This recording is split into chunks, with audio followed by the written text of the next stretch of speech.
Hello everyone, and welcome to a video going over patch 11, what's been added, the most interesting stuff, what's going on with all of it, yada yada yada.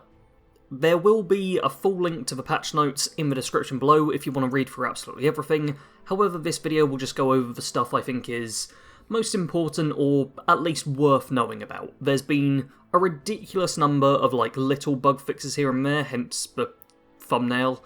But for the most part, I'm just going to be going over the stuff that will likely impact you whilst actually playing the game. Now, the update is as of 16th of July 2019. I know people watch these at different times, so that's when the update went live. If you're watching, you're probably playing on patch 11. And let's just get started. So first up, power armor will now probably be in your inventory when you load into the game for the first time after patch 11. This is a bit of a weird one, because you'll likely have been teleported to a completely random train station as well. I know on my main character I had been doing a queen fight last time I logged in, and then I was mysteriously at the top of the world train station, and I had every single piece of power armor in my inventory. So yeah, this is something I've been doing in order to deal with some previous issues there were with people not getting power armor at the right time, so you now should have all of the power armor that you're supposed to have. However, it will no longer be on the frames and you have to repop it onto the frames. It's annoying, but it's not the end of the world, and it's good for the people who were missing out on power armor that they should have got. On the subject of power armor, you can now have a different HUD for power armor. In the notes they describe it as, oh, there's an enable power armor HUD option, which the video will show a better example of what I'm going to explain here, but you've got the normal power armor HUD, and then you toggle that off, and you've got kind of just like the normal player HUD, just with a fusion core thing down on the bottom left as well. Which is alright, it's something different.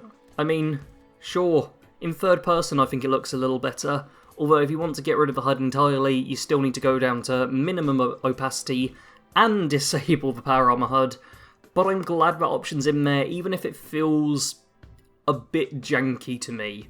But that is purely from a content creator wanting to have no HUD perspective. For most people, I don't think it's going to be the end of the world. Just a new option, great. Something else which is a clear good improvement, but also a bit of a minor one, is item descriptions have been improved. So once again, the video is going to show this off better, but certain recipes and plans now tell you what their effects are.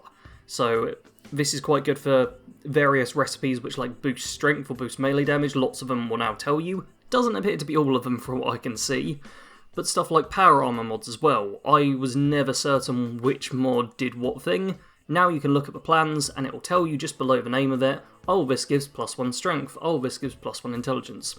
It's a good thing, smart to have it in the game. Now, legendary items appear quicker on dead legendary enemies. I've just been on Discord and had people saying, no, this isn't happening. But if it does, that's good, because there's sometimes a problem where legendary items just don't show up on legendary enemies for a minute or two at times. Now apparently that's been fixed, can't confirm it though. Something else, Deathclaws can now drop Deathclaw hide. This just kind of makes sense. That's it. An actual substantial change which will affect all of us is food and flux will last 50% longer, and fast travel no longer affects the condition of food. So yeah, you can now fast travel freely without all of your food spoiling, and all of your food's going to last longer, so no need to hunt every single day. It's just kind of nice. Quite a big change, I suppose, is Stealth Boys can now be used in power armor. Previously, if you were in power armor, you couldn't turn invisible unless you had the Stealth Boy mod. Now you can use just standard Stealth Boys, turn invisible. Fair enough. And a bit of a weird one here, when playing an instrument you can move the camera a little bit. And I've got footage of this, and it's just kind of weird. And I thought to myself, oh okay, and then I just went into photo mode and was like, oh, a completely free camera, that's nice. This is another thing where it's like, okay, that's a nice little thing, but it doesn't really change much. Speaking of which, purveyor items now have preview images. So when you go to the purveyor, you get these little boxes which show that it's a 1-star weapon or a 1-star item. It doesn't actually give you any extra information, it's just a pretty picture as you're buying the stuff. Something good that has been added, objectively quite good, is you can now redeploy your camp shortly after having previously deployed it, and you get to do that free of charge. So this means, let's say you put down your camp, you think, yes, this is the perfect spot, and then you realise the boundaries are actually just slightly off, and you need to go like a couple of feet over to the side, you should be able to redeploy just a little way over without it costing you anything. That's just a nice little thing. This patch in particular seems to be aimed quite a bit at new players, because there's a whole section of it called New Player Improvements, and it's just making the game easier for any low-level people out there. So if you're a low-level and listening to this, the game's just got easier for you. First up, you can't get a disease until you hit level 15. So that's just one less thing to deal with. By the time you hit level 15, you'll likely have a lot of antibiotics and disease cures, so diseases are no longer a problem at all in the game, it appears. Now, the big one is enemy levels have been given a lower cap at various locations in the Ash Heap, Savage Divide, and Toxic Valley. These locations are listed in full in the patch notes, but it mostly appears to be anywhere slightly quest relevant, so locations such as the Top of the World or Belching Betty. Anywhere where you're likely to be sent early on in the game now has a much lower cap on how high the enemies can be, so when you're doing the quests early on, you probably aren't going to be quite as overwhelmed and destroyed by enemies way higher than you. Which has happened right after my 2 challenge runs have pretty much got past all of that stuff. So, thanks Bethesda, a little late for me there, but I'm sure other people appreciate it. Now, fast travel is also cheaper for players under level 25, don't know about by how much, but saves you some caps I guess. And final one, which is really weird, government supply holotapes can't be gained until you reach level 10. Reaching level 10 doesn't take long to start off with, that's a pretty minor thing, but the supply holotapes don't give very good gear, and the best time to use that gear is early on generally, when you don't have much good stuff regardless. So I don't know why they've done this. This is just weird. I really don't know what their mind is here. Now, something which some of you will be interested in, nuclear winter changes. So, big one, damage perks have been given a slight nerf from 40% damage to 30% damage, except for the pistol and melee damage perks. So you'll see in my footage here, Master Commando, yeah that's the automatic one, has gone down from a boost of 40% damage with all automatic weapons to 30% damage with all automatic weapons. Just to kind of, they've said this is to make them feel less like essential perks, still basically essential because it's a large damage boost in a game all about killing people. Next up, explosive weapons do more damage to camps. This is just in nuclear winter, remember. Good for if someone's building a huge tower and you've got something which can blow it up. The laser auto pistol no longer fires multiple beams per shot. Sounds like a bit of a nerf. I already didn't like that gun. A bit of a weird one, which sounds like a nerf at first, but which works well, is the scoped hunting rifle has gone down from a 5-round magazine to a 1-round magazine. So you fire a shot, then you reload the whole thing. This doesn't really change the DPS or the fire rate, because you have to kind of click it back anyway, and it's got quite a fast reload. So I think they put like a 1-round quick reload mag on this, which just kind of changes the feel of the weapon a bit, but it still works quite effectively, as you'll see in the ongoing footage I'll have had going here, because I get like a couple of kills in this match. Won't be watching the whole match though. One more good thing, players who disconnect now drop loot bags. So occasionally players who went down would do an annoying thing where they just Alt F forward or exited console or whatever it is on console, and then they wouldn't drop any loot. Now if they disconnect, their loot gets dropped, you can loot them, all is good. The Grognak 8 magazine bug has now apparently been fixed. For anyone who doesn't know, this was a bug which just amplified the effects of everything in the game.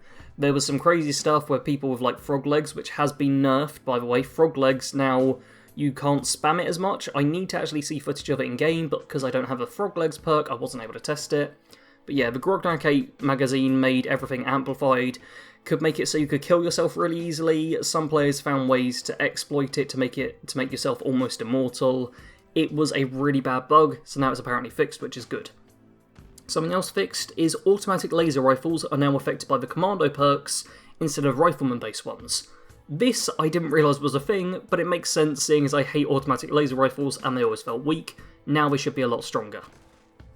Quite a big change, which was kind of hidden away in there and not given too much prevalence, was nameplates only show up if you've damaged somebody within the last 5 seconds. So previously in Nuclear Winter, you'd just see someone's name pop up at the top of your screen and you could not see them. They could be like half a mile away, but they just run over where your crosshair or run into your line of sight for a split second and you got alerted about it. Now that will not happen, you need to properly look at people to see them, and their names only show up with their health and everything once you've dealt damage to them. That is a big change for the mode. I think it's a positive one, but I know some people won't be a fan of it. Finally, for Nuclear Winter, there's been a bunch of revive fixes.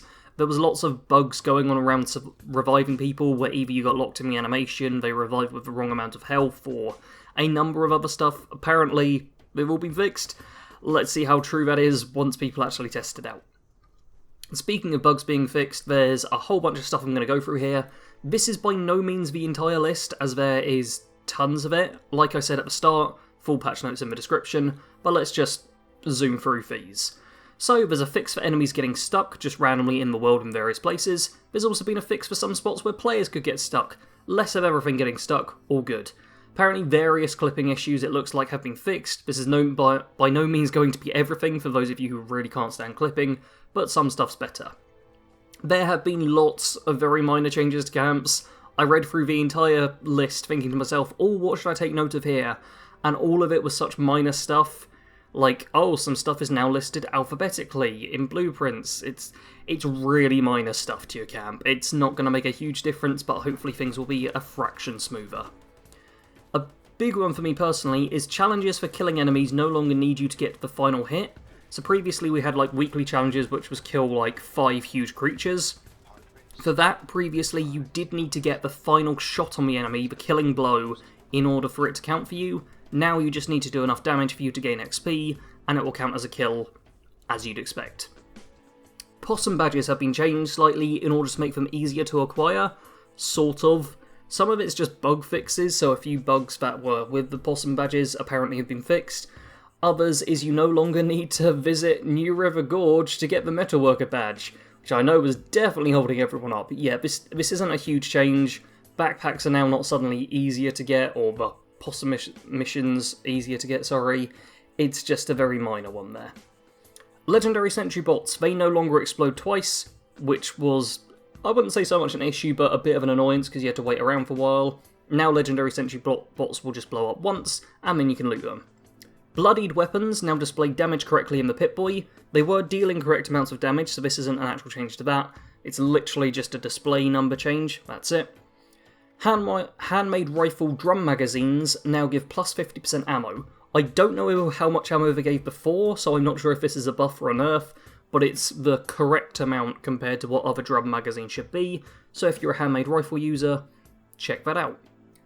Plasma weapon shots shouldn't pass for enemies now.